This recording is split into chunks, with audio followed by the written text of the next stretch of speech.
अस्सलाम वालेकुम रहमतुल्लाहि व बरकातुहू مرای مې هم لږه خرابه ده خو دا ویډیو زه ډیره ضروری ګڼم په پېښور NCS کالج کې یو پروګرام شوی دی تاسو یې کتی شئ چې ډیره بېهوده بې شرمي ده پکې بیا هم د دې چې کوم دغه دی ذمہوار دی د کالج هغه وایي چې پروګرام ډیر ښه وشو خو صرف پکې دا یو ناخوشګواره واقعه راغله خو بیا هم پروګرام زموږ ډیر کامیابی سره وشو نو زه به دا ووایم چې زموږ بچې زموږ مستقبل خرابول د هغې دپاره د ټوپک د اسلحې د بارودو د دې ضرورت نشته چې هغه کله د داسې قسمه بد اخلاقو او د داسې قسمه بې شرمو کارونو شکار شي نو هغه ته بیا نه د تعلیم ضرورت شته او نه د هغه د تباهۍ دپاره د نور څه ضرورت شته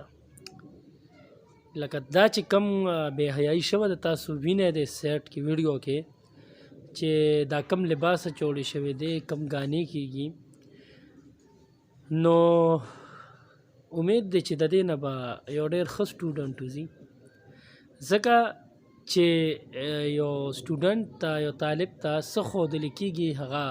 هغه یې زده کوي ځکه چې د کالج د کم وخت یا د کم عمر دی دا دې وخت کې یو تعمیراتي عمر دی په دې کې د انسان د را روان وخت ټول تعمیر دې وخت کې کېږي چې دې وخت کې څه زده کړي او دې وخت کې د ده کم ذهن جوړ شي تر مرګه پورې به هغه ژوند وي هغه سوچ وي نو د داسې قسمه خلکو له شرم پکار دی حکومت له پکار دی چې د دې واقعیا نوټس والي او چې کوم ملوث کسان دي هغې ته سزا مقرر شي ځکه چې کالج خو تا ته د دې دپاره نه دی چې هغې کې ته ډمخانې وکړې او هغې کې د بار ملک نه خلک راولې او د هغې هغه ثقافت او دغه په دې سټوډنټ باندې لاګو کړې هغه غلطه ده دا هم غلطه ده دا زه چې کوم ویم دا هم غلطه ده خو کم از کم لکه کو بیا هم تاسو فنکارانو حوصله افزایي کوله نو که څه پښتانه فنکارانو پکې پښتو ثقافت او دغه نو بیا هم هغې څه ځای نیوی شو خو دا څنګه تاسو د فنکارانو یا د ثقافت چې دی هغه